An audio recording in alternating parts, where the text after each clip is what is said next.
Un desafío a la razón. Una obra que provoca vértigo. ¿Quién la levantó y sobre todo cómo? Keops reúne 3 millones de bloques de piedra caliza y granítica. Bloques que oscilan entre 2 y 40 toneladas de peso. Bloques tallados con tal precisión que no permiten el paso de una hoja de papel. Un monumento cuyo revestimiento original, hoy casi desaparecido, estaba formado por losas de caliza pulida de hasta 16 toneladas. Y a su lado, otro coloso, Kefren, casi 1.700.000 metros cúbicos de piedra. Bloques idénticos a los de Keops, con un revestimiento original de caliza pulida y granito rojo de Asuán. En su base cabrían 7 campos de fútbol. Por último, Micerinos, la más modesta pero igualmente soberbia y desconcertante. Su altura equivale a un edificio de 20 plantas. Hoy la tecnología tendría graves dificultades para alzar y depositar esos bloques de piedra.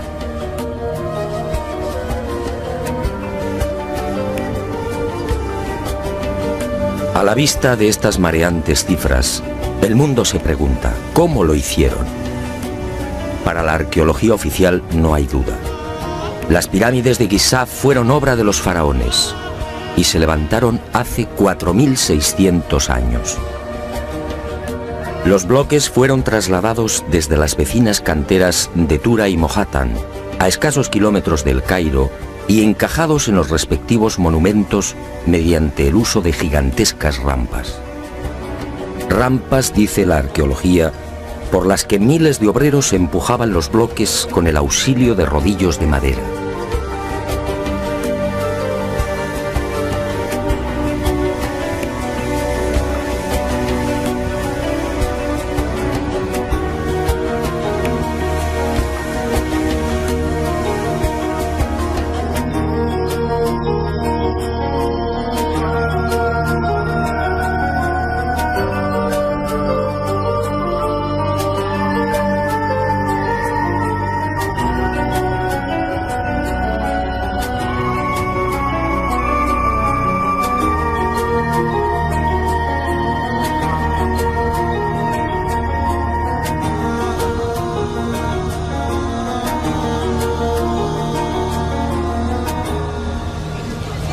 Pero la célebre teoría de las rampas, divulgada en el siglo XX por el arqueólogo alemán Ludwig Borchardt, no termina de convencer a cuantos hemos tenido el privilegio de pisar la meseta de Giza y contemplar estos 3 millones de bloques.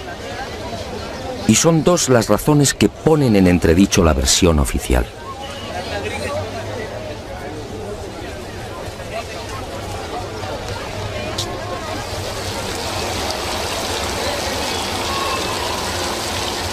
Según los arqueólogos, la Gran Pirámide fue construida por Keops, el faraón que reinó entre los años 2590 y 2567 a.C. Basta un sencillo cálculo para comprobar que en esos 23 años de reinado, los trabajadores tuvieron que mover y elevar hasta las correspondientes hiladas un total de 357 bloques por día. 357 moles de piedra con pesos que oscilan entre 2.000 y 40.000 kilos. 357 gigantescos sillares en 12 horas. Es decir, un bloque cada 2 minutos. Por mucha mano de obra que pudiera reunir Keops, la empresa en cuestión resulta más que dudosa. Y no solo por el arduo problema de organización, sino sobre todo por las evidentes dificultades técnicas a la hora de izar y encajar estos monstruos de caliza, granito y mármol. Los arqueólogos más conservadores se defienden escudándose en lo escrito por Heródoto en el siglo V a.C. Según el padre de la historia, los bloques eran levantados de grada en grada con el concurso de una serie de máquinas formadas por maderos cortos. Esto, al parecer, fue lo que le contaron los sacerdotes durante su visita a Egipto. Pero la narración del escritor griego no constituye un punto de partida sólido y fiable.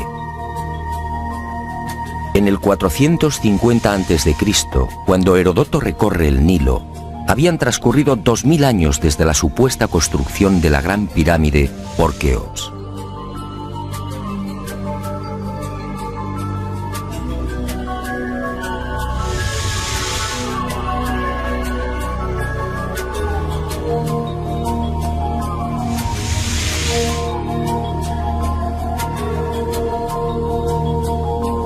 Heródoto no menciona las rampas, ni se atreve tampoco con el espinoso problema de los 357 bloques por día.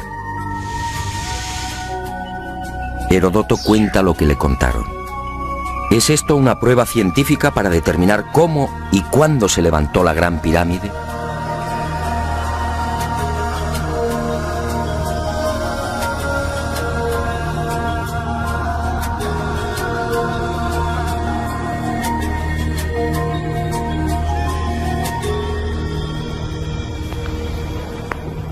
Pero existe una segunda razón de mayor calado que hace dudar de lo establecido por la arqueología. Hace 4600 años, cuando los arqueólogos fijan la construcción de la Gran Pirámide, el Valle del Nilo justamente despertaba al periodo neolítico.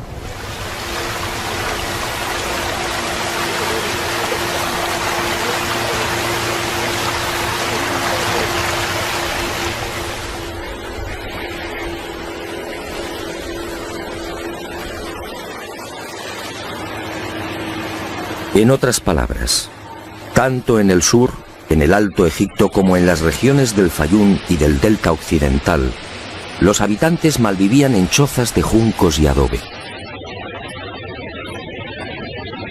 Se hallaban todavía en la Edad de Piedra, con un precario desarrollo agrícola y un incipiente pastoreo. Sus herramientas eran groseras, basadas principalmente en la industria lítica. Sería 3 siglos después, hacia el 2300 a.C., cuando estos pueblos entrarían en la Edad del Bronce. Y surge la primera gran contradicción. Si Egipto cambia la piedra por el bronce en el 2300 a.C. aproximadamente, ¿cómo pudieron levantar la Gran Pirámide 300 años antes? ¿Con qué herramientas? ¿Con qué clase de conocimientos? ¿Cómo explicar semejante salto cualitativo?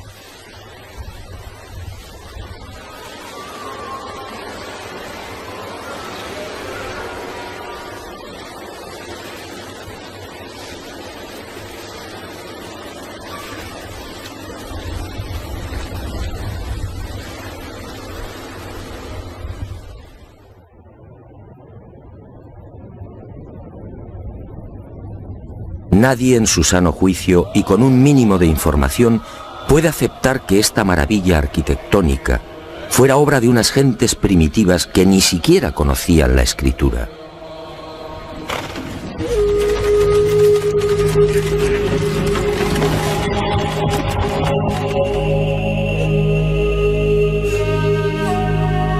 El testimonio de Heródoto, en efecto, deja mucho que desear. Hoy cualquier arquitecto o ingeniero comprende de inmediato las graves dificultades técnicas que debieron superar los constructores de la Gran Pirámide. Las cámaras, galerías y los mal llamados conductos de ventilación exigen unos profundos conocimientos matemáticos y arquitectónicos.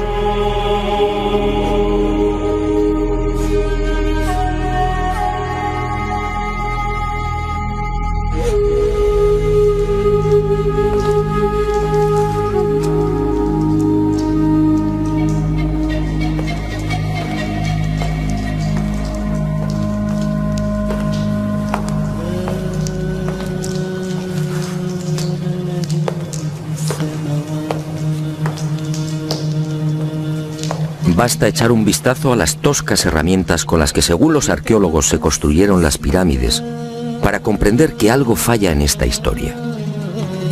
Unas herramientas, además, que no existían hace 4.600 años. Es que estos mazos, niveles, bolas de dolerita, escuadras, trineos de madera y regletas sirvieron para establecer las asombrosas proporciones de la Gran Pirámide. ¿Cómo explicar, por ejemplo, que la desviación de la orientación norte-sur de sus caras no supere los 3 minutos 20 segundos hacia el oeste? ¿Cómo explicar la increíble perfección de la angulación de los bloques de revestimiento? Hoy solo podríamos alcanzarla con instrumentos ópticos. ¿Cómo entender que hace 4.600 años aquellos pueblos neolíticos dispusieran ya de una medida tan perfecta como el codo? Como es sabido, solo en la era espacial se ha podido comprobar que el metro estaba mal medido. Su longitud en realidad es algo más de lo que siempre habíamos creído. El metro exacto tiene una longitud de 1.047. Pues bien, 2 codos egipcios equivalían exactamente a 1.047. El metro de la era espacial. ¿Cómo lo lograron? Pero las dudas y contradicciones no terminan ahí. Hasta el día de hoy nadie ha logrado explicar satisfactoriamente el sistema de iluminación utilizado a la hora de construir las pirámides. Las tradicionales antorchas no sirven. No hay restos de hollín en techos o paredes. En cuanto a la fórmula de los espejos, reflejando la luz solar hasta lo más profundo, tampoco resiste un análisis medianamente serio.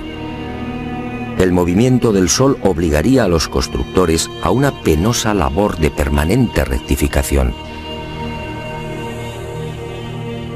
Esa luz sería útil como mucho para las salas y galerías más próximas a la entrada.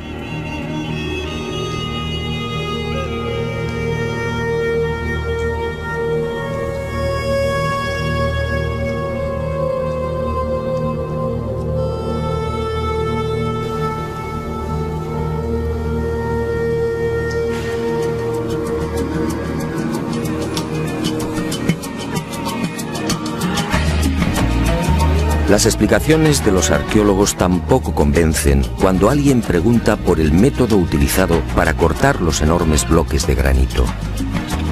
¿Herramientas de cobre? Eso sería como intentar cortar una mesa de mármol con unas tijeras.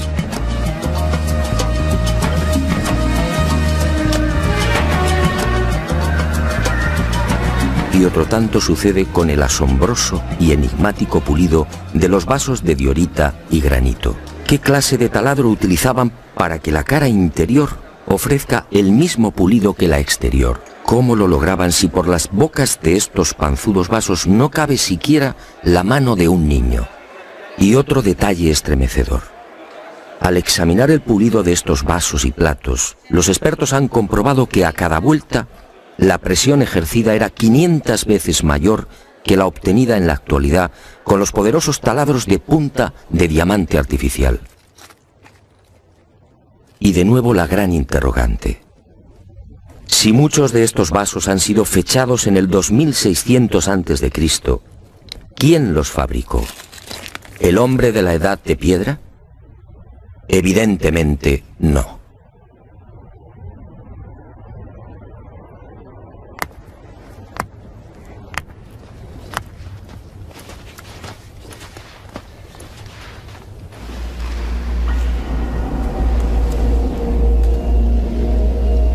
¿Y quién fue capaz de un pulido como el que presenta el supuesto sarcófago de la pirámide de Keops? El acabado en el bloque de granito resulta imposible para un hombre del Neolítico. Mientras las esquinas aparecen absolutamente cuadradas, el índice de imperfección de la superficie del sarcófago no llega a 2/10 milésimas de pulgada. Es decir, la 10ª parte del espesor de un cabello humano. Esa perfección en el trabajo sobre la negra y dura diorita alcanza su máxima expresión en la estatua del citado faraón Kefren, hallada en el Templo del Valle, junto a la pirámide que lleva su nombre. El pulido de la misma es tal que solo cabe el silencio. Nadie sabe, nadie entiende cómo se logró semejante belleza hace 4500 años. ¿Y cómo explicar la técnica empleada para la ejecución de estas perforaciones? Son perfectamente visibles en muchos lugares del Egipto faraónico. Aquí, en la entrada real de la pirámide de Keops, tenemos una muestra. Para la arqueología no hay misterio. Estos orificios, dicen, se conseguían mediante la introducción en la piedra de un cilindro hueco que al girar cortaba el granito.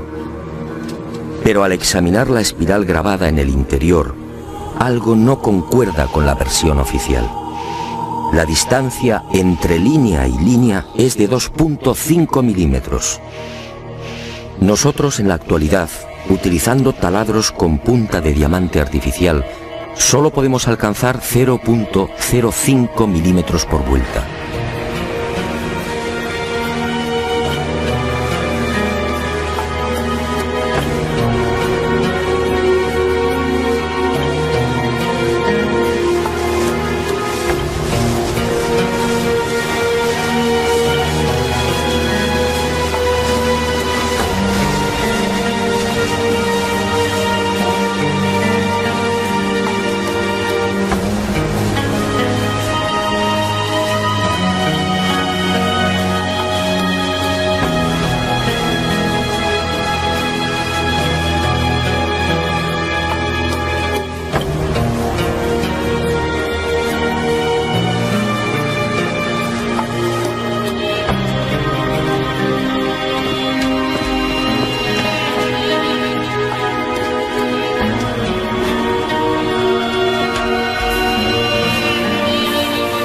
¿Cómo desarrollaban aquellos primitivos egipcios semejante presión y fuerza con un simple cilindro hueco?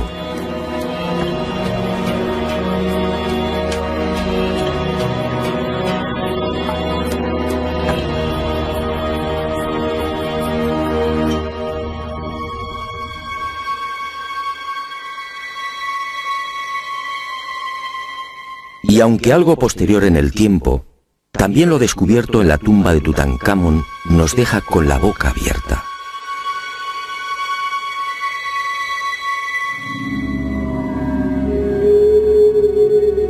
Cuchillos inoxidables, sandalias y manoplas de oro, una cama ergonómica, una cama con la parte de los pies más elevada, favoreciendo así la circulación sanguínea. ¿Cómo es posible hace 3.333 años? ¿De quién lo aprendieron?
Hoy, francamente, son muy pocos los que creen en la versión oficial. Hace 4.600 años, los pueblos que habitaban esta región no estaban en condiciones de imaginar siquiera este portento arquitectónico. Pero entonces, ¿quién levantó las pirámides?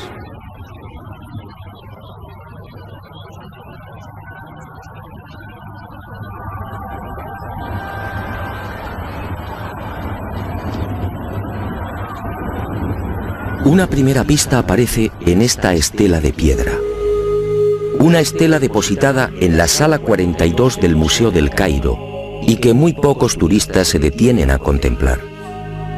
La arqueología la denomina la estela del inventario. Se trata casi con seguridad de una copia de otro texto mucho más antiguo. En ella se lee un párrafo demoledor que deja sin argumentos a los arqueólogos.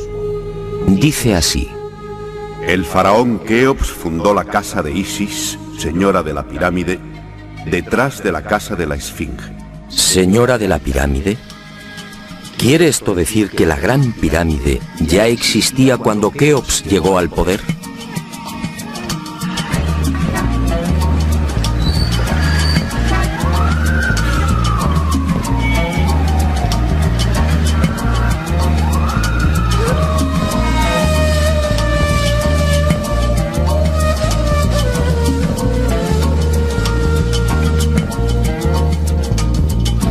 La segunda pista, mucho más espectacular, se encuentra a casi 3.000 kilómetros del Cairo. Y hacia allí nos dirigimos.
Este papiro, o lo que queda de él, recibe el nombre de Canon de Turín. Fue descubierto en 1822 por el viajero italiano Bernardino Drobetti en la antigua ciudad egipcia de Tebas. El propio Champollion lo tradujo concediéndole una singular importancia. Pero la arqueología ha preferido ignorarlo. Y no es de extrañar a la vista de su contenido. Esta escritura hierática procede de la época del no menos célebre Ramsés II, entre los años 1290 y 1224 a.C. Para algunos, el faraón que persiguió a Moisés. En total, 160 fragmentos correspondientes a 11 hojas escritas hace 3200 años y en las que se lee una extraña lista de reyes. Una lista de reyes egipcios imposible para la ciencia. Imposible, sí, porque de aceptar lo manifestado en este documento arqueológico, la cronología faraónica se vendría abajo. ¿Y qué dice este papiro de 1,70 metros de longitud? Sencillamente que en un lejano pasado, Egipto fue gobernado por unos seres mitad hombres, mitad dioses, que recibían el nombre de Sensuhor, los compañeros de Horus. La lista de estos misteriosos reyes sitúa el primer gobierno en el Valle del Nilo, no durante el faraón Menes hace 5000 años como afirma la arqueología, sino mucho más atrás en el tiempo, concretamente hace 11.000 años. Esta desconcertante y revolucionaria lista de reyes aparece ratificada en buena medida por otra historia igualmente despreciada por los arqueólogos. Me refiero a lo escrito por Manetón en el 240 a.C. Este sumo sacerdote recibió el encargo del faraón Ptolomeo II Filadelfo de escribir la historia de Egipto desde sus comienzos. Manetón tuvo acceso a la documentación depositada en el templo de On, en Heliópolis, y cumplió el trabajo. En los escasos fragmentos que se conservan de su obra, en especial en los recopilados por Eusebio, puede leerse algo insólito que, como decía, coincide en lo básico con lo relatado en el Canon de Turín. Según Manetón, antes de Menes, el primer faraón de la primera dinastía, Egipto fue gobernado por unos semidioses y también durante miles de años. El sumo sacerdote greco-egipcio no habla de los Ensuhor, pero la casualidad es más que sospechosa. ¿Quiénes eran los Ensuhor? ¿Por qué los califican de semidioses?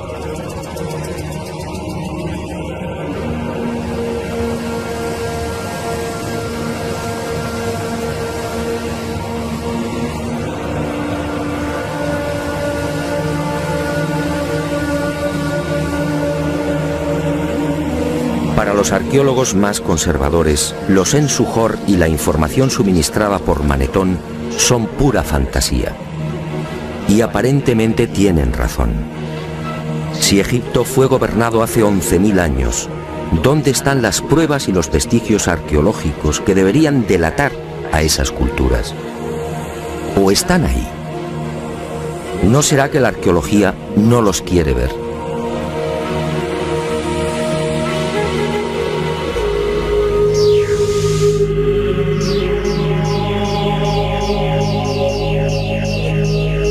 El presente descubrimiento se debe al investigador español Manuel Delgado. Él fue el primero en percatarse de lo que guarda el nuevo Museo Nubio. Todo un hallazgo que ofrecemos en primicia y que una vez más nos hace dudar de la cronología oficial. Este huevo de avestruz fue descubierto en la tumba 96 del cementerio 102 en Nubia por el arqueólogo inglés Cecil Malaby Firth. El hallazgo tuvo lugar en 1907, pero dada su naturaleza, fue silenciado. Alguien dibujó sobre él y lo depositó junto al cadáver. Evidentemente se trataba de un objeto muy querido por el difunto. En una de las superficies pueden apreciarse los dibujos de un avestruz y algunas plantas.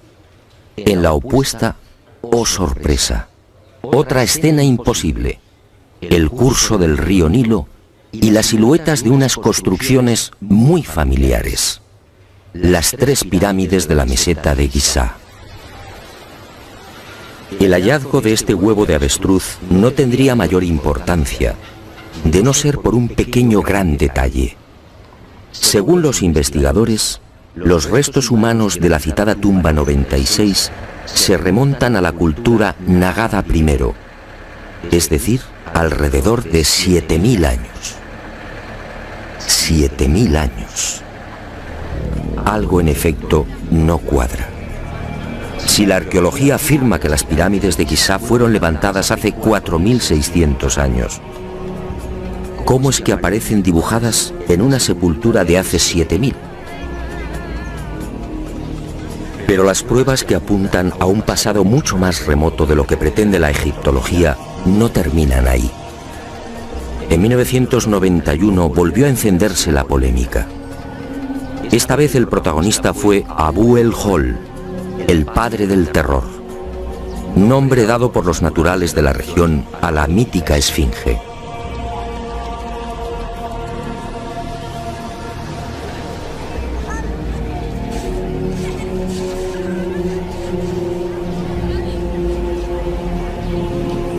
La esfinge, otro monumento emblemático de Egipto construido según la arqueología por el faraón Kefren hace 4.500 años.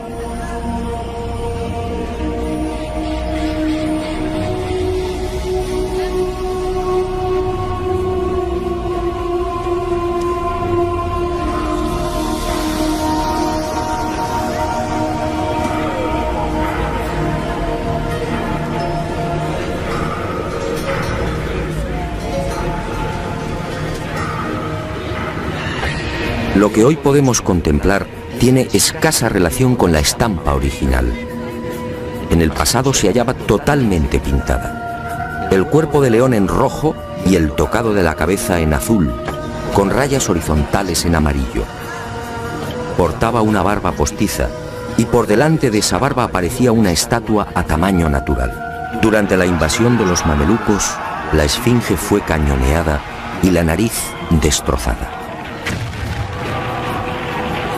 ¿4.500 años? ¿Por qué la arqueología sitúa la construcción de la Esfinge en esa época? En primer lugar, por el parecido del rostro con algunas de las estatuas de Kefren. Y además por el hecho de hallarse muy próxima al templo funerario de dicho faraón. Aunque parezca increíble, eso es todo.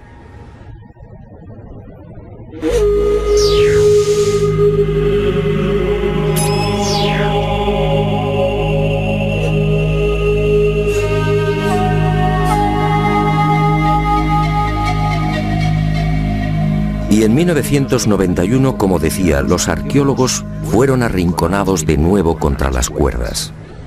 Un equipo de la Universidad de Boston, dirigido por el geólogo Robert Scott, dio a conocer un estudio que retrasaba la construcción de la Esfinge en varios miles de años. Mediante la utilización de ondas sonoras y micrófonos especiales, los geólogos norteamericanos exploraron las rocas que forman parte de la Esfinge. El resultado fue asombroso. La zona delantera del monumento y parte de las paredes del foso que la rodea presentan una erosión de 2 metros de profundidad provocada por las lluvias. En la época de Kefren, supuesto constructor de la Esfinge, esta región era un desierto. La única explicación a esa erosión acuática hay que buscarla en un clima especialmente húmedo, entre el 5000 y el 7000 a.C. Casi mágicamente hemos llegado a un punto que ya fue contemplado en uno de los anteriores capítulos de este planeta encantado. ¿Recuerda?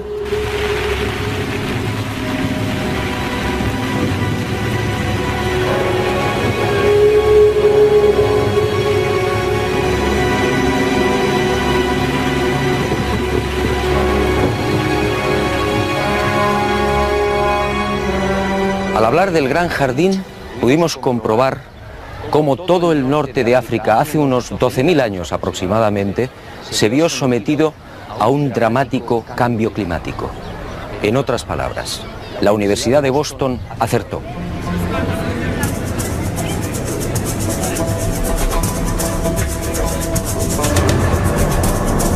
Fue a partir de esa época, hace ahora unos 8.000 años, cuando los monzones perdieron fuerza y el Sáhara entró en un lento pero progresivo proceso de desertización. Y fue justamente hace 4.500 años, cuando la arqueología fija el momento de la construcción de la Esfinge, cuando estas tierras fueron definitivamente abandonadas por las lluvias. Kefren, por tanto, no pudo levantar la Esfinge. Como mucho, quizá la restauró. El padre del terror estaba aquí desde mucho antes. La huella de las torrenciales lluvias registradas en el llamado Gran Húmedo Holocénico es incuestionable. Y algo similar vino a suceder con el investigador Robert Bauval. 20 años antes, este ingeniero egipcio se atrevió a difundir una hipótesis que conmocionó a los seguidores y amantes del Egipto faraónico. Para Bauval, las pirámides de Giza no son construcciones aisladas. Las tres forman parte de un plan unificado minuciosamente diseñado. Y para irritación de los arqueólogos más conservadores, formuló una teoría que volvía a poner en tela de juicio la ya desacreditada cronología oficial.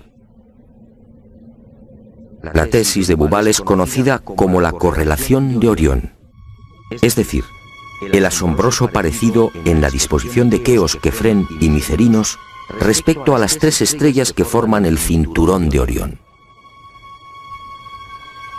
Basta trazar una línea entre las 3 pirámides y otra entre las estrellas del cinturón para observar que sendas ubicaciones son casi idénticas. Casi idénticas, sí, pero no iguales. El ángulo de las pirámides es de 172 grados y el de las estrellas de Orión en la actualidad de 181.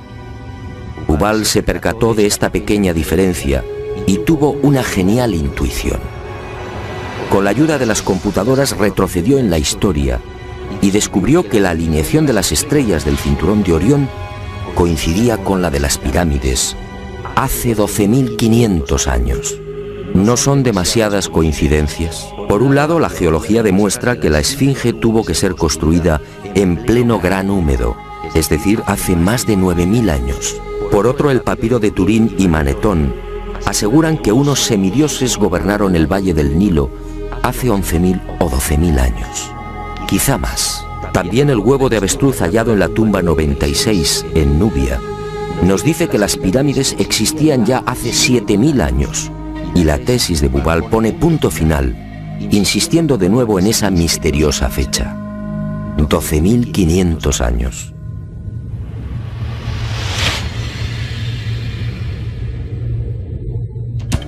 Si 3 indicios constituyen una prueba, ¿qué podemos pensar cuando al menos se contabilizan 5? 5 indicios, sí, de momento.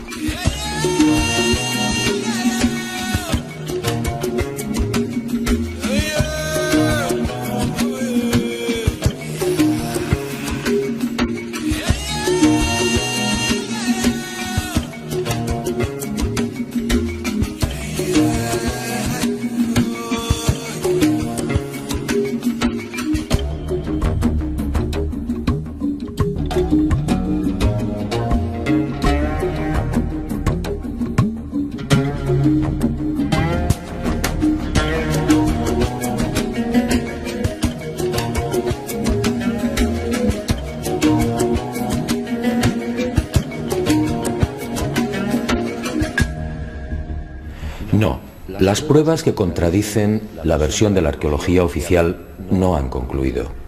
¿Recuerda usted esta pintura? Fue descubierta en el Tassili argelino. Según los arqueólogos, tiene una antigüedad aproximada de 5.500 años, probablemente mucho más. Se trata, en mi opinión, de un carro egipcio. Pero ¿cómo es posible? ¿Un carro egipcio a 2.500 kilómetros del Nilo?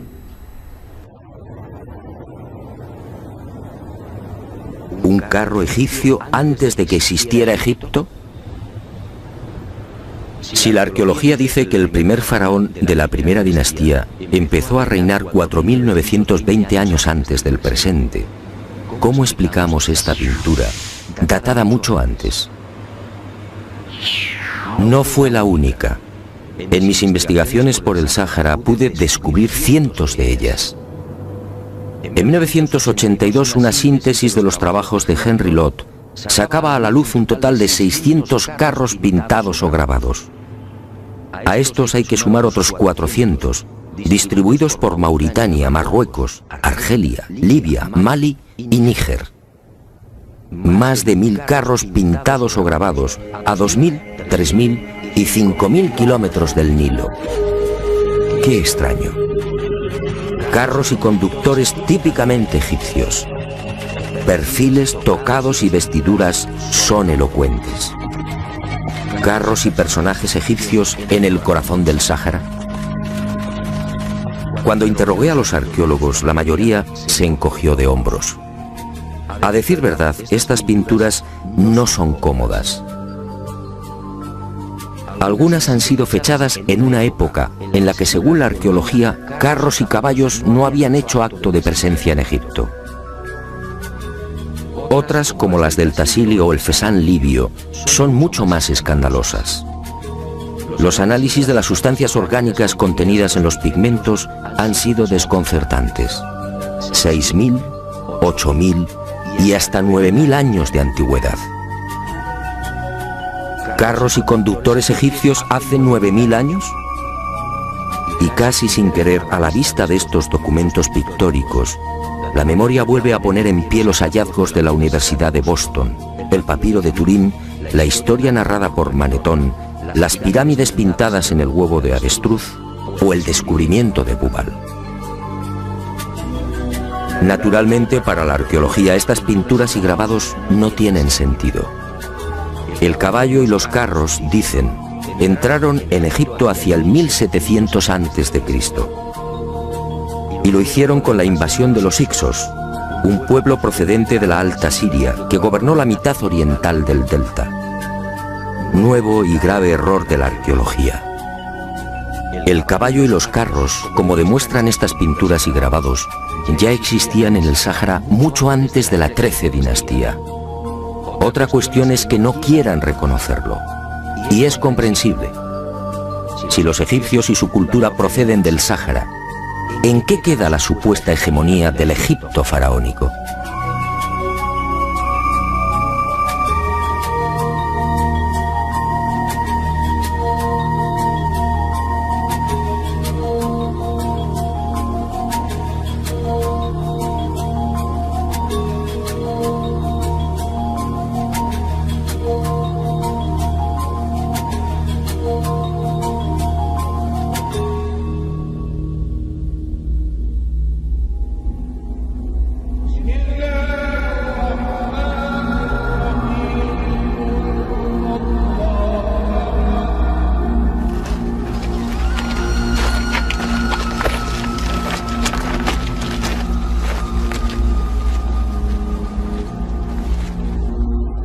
Pero las imposibles pinturas egipcias en el Sáhara, a 2.500 kilómetros del Nilo, no se limitan a carros al galope.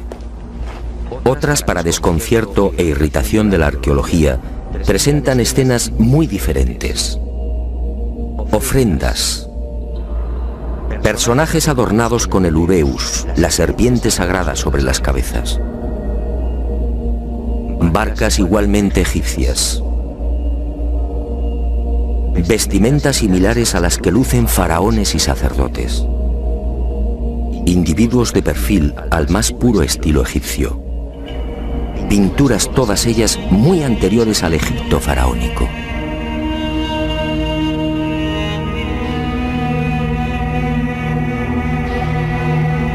¿Barcas egipcias en pleno desierto?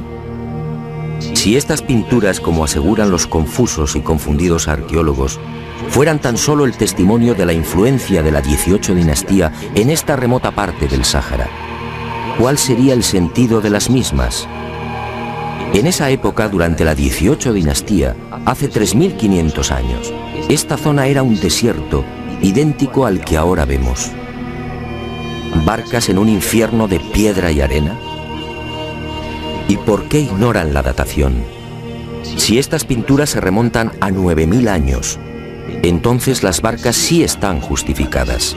En esa época, como se recordará, el Sáhara era un jardín, con ríos tan anchos y caudalosos como el actual Amazonas. Pero las extrañas coincidencias van más allá. En esta tumba, a lo largo de más de 120 metros, hace 3.100 años, Ramsés III mandó pintar lo que se conoce como el Libro de las Puertas. Una especie de cartografía del más allá, una síntesis de la religión del inframundo, la religión del río infernal, la religión que partió del Sáhara y que posteriormente, con las migraciones, apareció entre los guanches, los íberos y los etruscos. ¿Casualidad? ¿Y qué decir de los cientos de representaciones de la vaca sagrada Hathor, del buey Apis o del carnero Amón, todos egipcios, con el disco solar entre los cuernos? ¿Cómo explicar que estas mismas imágenes podamos encontrarlas en las pinturas y grabados rupestres de Marruecos, Libia o Argelia? Grabados y pinturas, no lo olvidemos, de 9.000, 10.000 y 12.000 años de antigüedad, es decir, muy anteriores a los bóvidos egipcios. Para el que lo quiera ver, está muy claro. El dios Sol o Amón-Ra de los egipcios, el Achamón de los guanches o el Baal-Jamón de los fenicios tienen un origen común: el profundo y olvidado Sáhara.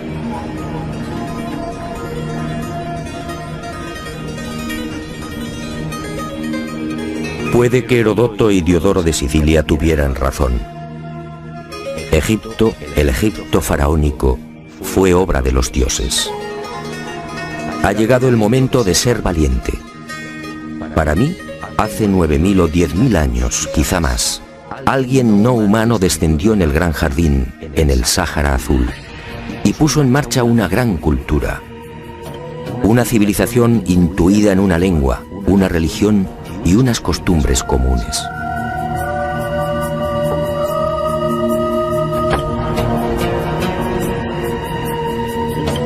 Esos seres, esos dioses de cabezas redondas pintados en Tassili, podían proceder de Orión.